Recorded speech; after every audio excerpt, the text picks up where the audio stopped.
Vijay Sridhar Yadav, operation Sindoor. இந்த operation சிந்தூரில் நம்முடைய பாரத பிரதமர் மோடி அவர்களுக்கு ஒரு மிகப்பெரிய சவால். இன்னைக்கு உலகமே பார்த்து கொண்டு இருக்கக்கூடிய, உலகமே பின்பற்றக்கூடிய ஒரு மாபெரும் தலைவர், இந்தியாவை அசுர வளர்ச்சிக்கு மேலே கொண்டு வந்தவர்.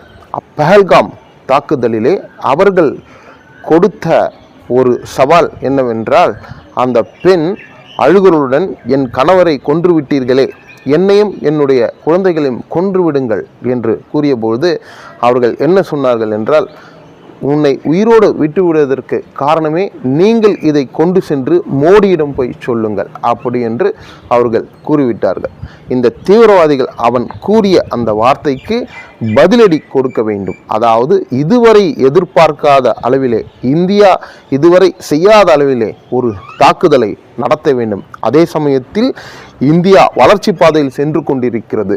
அந்த நேரத்திலே இதை நாம் ஒரு டிப்ளமேட்டிக்காக ஒரு சரியான தாக்குதல் நடத்த வேண்டும். பொதுமக்கள் மேல் தாக்குதல் நடத்தக்கூடாது.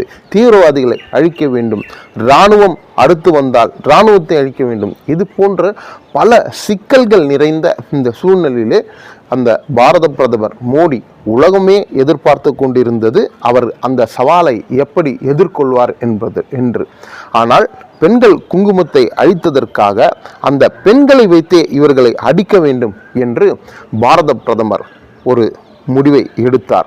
இந்த பெண்கள் குங்குமத்தை அழித்ததால் அதற்கு ஆப்ரேஷன் சிந்தூரும் என்பது நம்முடைய ராமாயணத்திலே ஆஞ்சநேயர் கேட்கும் கேள்வி என்னவென்றால், அம்மா சீதையே, நீங்கள் ஏன் இந்த சிந்தூரத்தை வைத்திருக்கிறீர்கள்? அப்படி இந்த சிந்தூரத்தை இது வைத்திருப்பதால் என்னுடைய ராமனுடைய ஆயுட்காலம் நீடிக்கும் என்று சொல்கிறார். அதாவது என்னுடைய கணவன் காப்பாற்றப்படுவார் என்று அப்படி என்று சீதை சொல்கிறார்.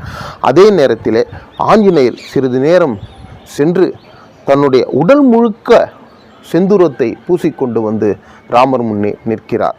தன்னுடைய இது போன்ற அந்த சிந்துரத்திற்கு ஒரு சிறந்த புராணங்களிலே வரலாறு உண்டு. அதை தான் சிறிதளவு எடுத்து நம்முடைய பெண்கள் நெற்றியிலே வைத்து கொண்டிருக்கிறார்.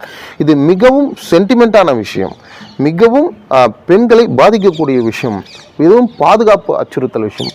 நன்றாக முன்னேறி கொண்டிருக்கக்கூடிய காஷ்மீர் அந்த பகுதியிலே இப்படி ஒரு தீவிரவாத தாக்குதல் நடத்தினால் அந்த முன்னேற்றம் தடைப்படும் என்பதை சொல்லி அதில் மத பிரச்சனையை உண்டு பண்ணுவதற்காக இந்துக்களும் இஸ்லாமியர்களும் அடித்து கொள்வதற்காக ஒரு ட்ரிக்கியாக சில விஷயங்களை செய்தார்கள். அதாவது அவர்களை உடுப்பை கழட்டி, பேண்டை கழட்டி அவர்கள் இஸ்லாமியரா இல்லையா என்று சரிபார்த்து செய்தார்கள். இது போன்ற விஷயங்களையும் இவர்கள் கையில் எடுத்தார்கள்.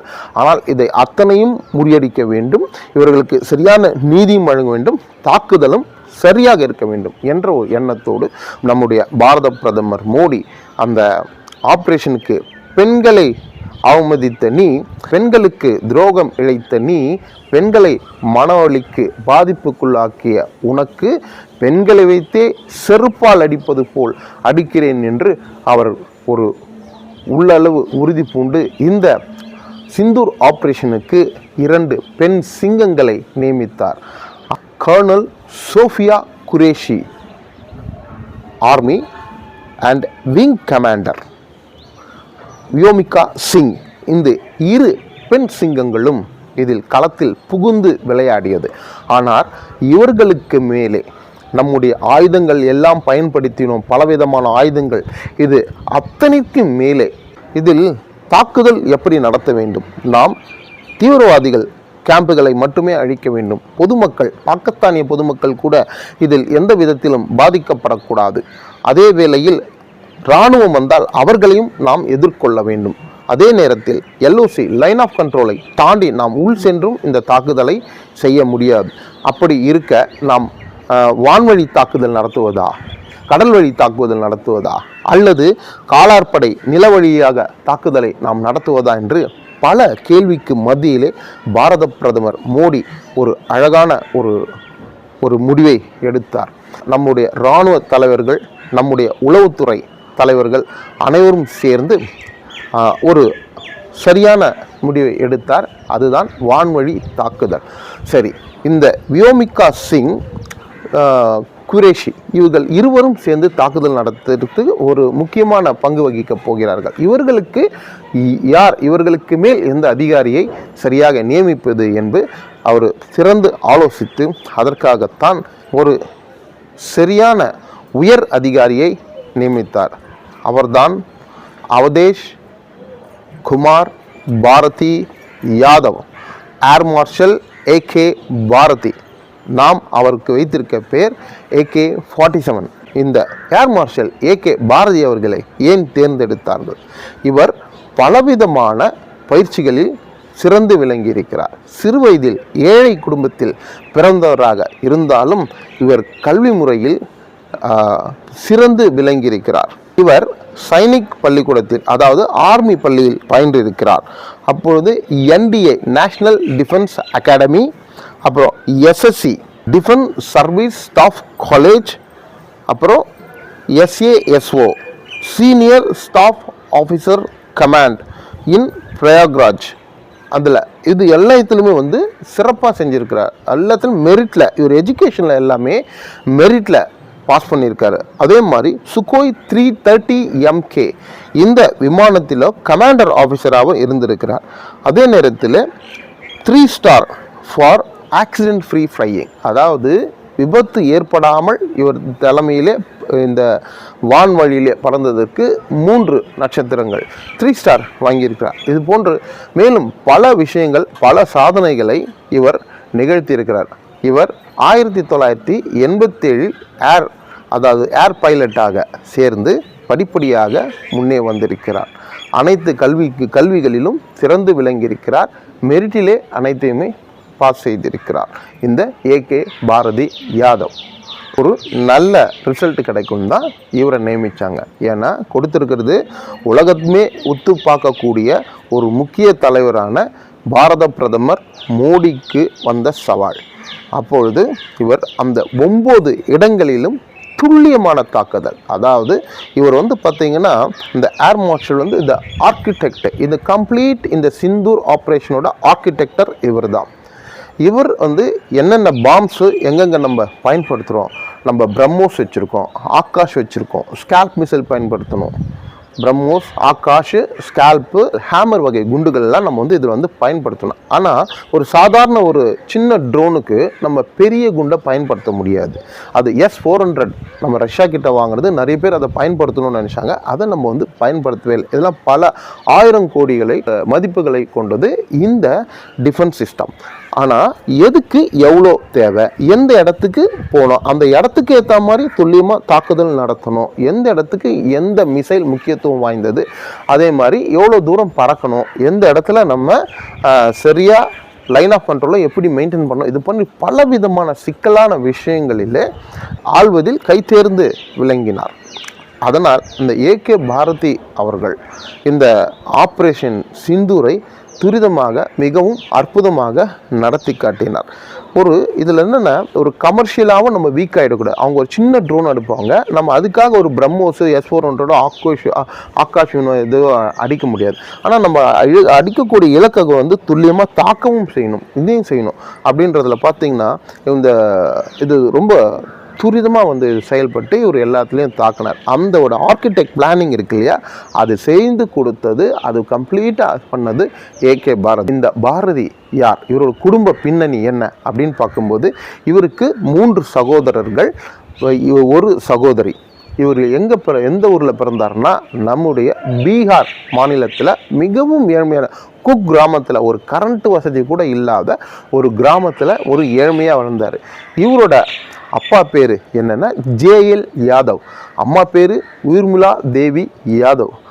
திரு AK பாரதி அவர்களுடைய முழு மோட்டிவேஷன், அவருக்கு ஊக்கம் கொடுத்தது ஜுமிகலா என்ற அந்த பீகாரில் உள்ள குக் கிராமத்தில் வசித்து வந்த அவருடைய தாத்தா அனுப்லால் யாதவ். அனுப்லால் யாதவ் அவர்கள் தான் இவருக்கு ஒரு பெரிய மோட்டிவேஷனாக இருக்கார். அவர் சின்ன குழந்தையாக இருக்கும் பொழுதுலேருந்தே அவருக்கு இந்த வானத்தில் பறக்கக்கூடிய இந்த ஏரோப்ளைன் எல்லாம் பார்த்து அவர் சொல்கிறாரு, நம்ம குடும்பத்தை சார்ந்தவர்கள் யாராவது இந்த விமானத்தில் பறக்க வேண்டும், இந்த விமானத்தை ஓட்ட வேண்டும் என்ற எண்ணத்தை அவர் மனதிலே இளமையிலேயே விதைக்கிறார். அதன் அடிப்படையில் அவருக்கு ஆழமாக இந்த எண்ணம் வேரூன்றி அது சம்பந்தப்பட்ட படிப்பையே அவர் எடுத்து படிக்கிறாரு. அதுபடி தான் அவர் முதல்ல அந்த சைனிக் ஸ்கூலில் சேர்றாங்க. அதுக்கப்புறம் NDA நேஷனல் டிஃபென்ஸ் அகாடமி இதில் படிக்கிறாரு. அவதேஷ் குமார் பாரதி யாதவ் இப்படி ஒரு பெரிய பேக்ரவுண்ட் இருக்கிறதுனால தான் பாரத பிரதமர் மோடியின் கௌரவத்தை காப்பாற்றுவதற்காக இந்த மனிதர் சிறந்தவராக இருப்பார் என்று இவர் அந்த ஏர் மார்ஷல் அந்த தாக்குதலுக்கு சிந்தூர் ஆபரேஷனுக்கு நியமிக்கப்பட்டார் என்று. அதன் அடிப்படையில் இவர் எல்லா திசையிலும் எல்லா விதத்திலும் கம்ப்ளீட் ஆர்கிடெக்ட் டிசைன் செய்து துல்லியமாக இலக்குகளை தாக்கி இந்திய நாட்டிற்கு உலக அளவிலே பெருமையை தேடி கொடுத்திருக்கிறார். பத்திரிகையாளர்கள் கேள்விகளை கேட்டார்கள். அதாவது நீங்கள் எத்தனை பேரை அங்கே தீவிரவாதிகளை கொன்னீங்க, எத்தனை பேரை மொத்தமாக கொன்னீங்க அப்படின்ற ஒரு கேள்விகளை முன் வச்சாங்க. அதுக்கு அவர் அற்புதமாக ஒரு பதில் சொன்னார். இன்றைக்கி இந்த பதில் உலகம் ஃபுல்லாக வைரல் ஆகிருக்கு. அதாவது அவர் job is to hit the target not to count the body bags அப்படின்றத சொன்னார்.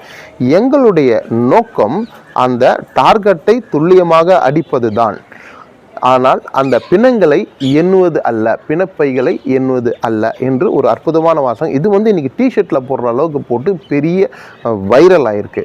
இந்த ஒரு வார்த்தை பார்த்திங்கன்னா நம்முடைய பாரத பிரதமர் மோடிக்கு விட்ட சவாலுக்கு சரியான வார்த்தையாக இன்னைக்கு உலகம் ஏற்றுக்கொண்டு, இதுதான் நம்ம அந்த பாரத பிரதமர் மோடிக்கு கொடுத்த கௌரவம். இந்த AK பாரதி யாதவ் அவர்கள் செயலால் மோடி அவர்களுக்கு ஏற்பட்ட ஒரு பெரிய கௌரவம் இது. அவர் கிரானா ஹில்ஸில் இருக்கக்கூடிய நியூக்ளியர் தளவாடத்தை அடிச்சிங்களா அப்படின்ற கேள்வி கேட்ட பத்திரிகையாளருக்கு அவர் சிரிச்சுக்கிட்டே ரொம்ப காம அழகாக சொல்லிட்டு போயிட்டார்.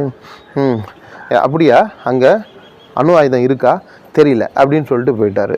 ஆனால் எல்லாத்தையும் ஸ்கெட்ச் போட்டு துல்லியமாக அடித்தது அவள் தான். அவருக்கு என்ன மாதிரி குணம் அப்படின்னா மிகவும் சாஃப்ட், ரொம்ப சாஃப்ட்டு, அமைதியானவர், மிகவும் மரியாதையான ஒரு சாந்த சுரூபமான ஒரு சுபாவம்.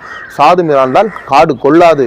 அப்படியாப்பட்ட இவர்களை தான் நம்ம ஒரு ரோல் மாடலாக இன்றைக்கி சினிமாக்காரர்களை வைத்துக்கொண்டு நம்ம ரோல் மாடலாக பயணம் பண்ணுறது, அதாவது தவறான அரசியல்வாதிகளை ரோல் மாடலாக வைத்துக்கொண்டு பயணம் செய்வதை விட நம்முடைய நாட்டில் தமிழகத்தில் இருக்கக்கூடிய அண்ணாமலை போன்ற நல்ல படித்தவர்கள், மோடியை போல நல்ல திறமைசாலி உழைப்பாளிகள், இவர்களை நீங்கள் ரோல் மாடலாக வைத்து உங்களுடைய வாழ்க்கையை நகர்த்துங்கள். வாழ்க்கை ஒளிபரம், இந்தியா பாதுகாப்பு. வருங்காலத்தில் இந்தியாவிற்கு பல அச்சுறுத்தல் இருக்குது. உலக நாடுகள் இந்தியா வளர்ச்சி பிடிக்காமல் அமெரிக்காவே நமக்கு எதிராக பல விஷயங்களை பல செயல்பாட்டில் இறங்கியுள்ளது.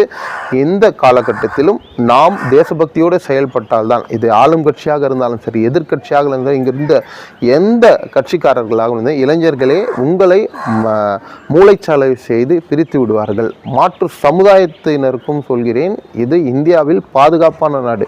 இந்தியாவில் அனைவரும் பாதுகாப்பாக வாழ்கின்றோம். அந்த பாதுகாப்பை சீர்குலைப்பதற்காக மற்ற நாடுகளிலிருந்து பலவிதமான தாக்குதல்கள் நம்மேல் ஏவப்படுகிறது. இதை முழுக்க முழுக்க இந்தியாவின் ஒற்றுமை, மத ஒற்றுமையை சீர்குலைக்கவே இந்த தாக்குதல் நடத்தப்பட்டது.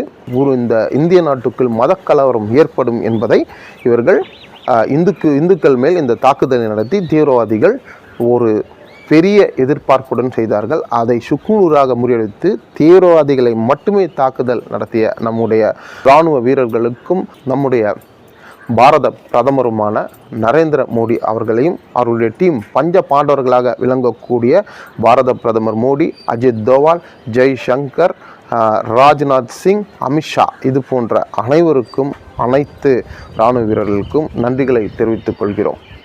ஜெய் ஹிந்த், பாரத் மாதா கி ஜெய்.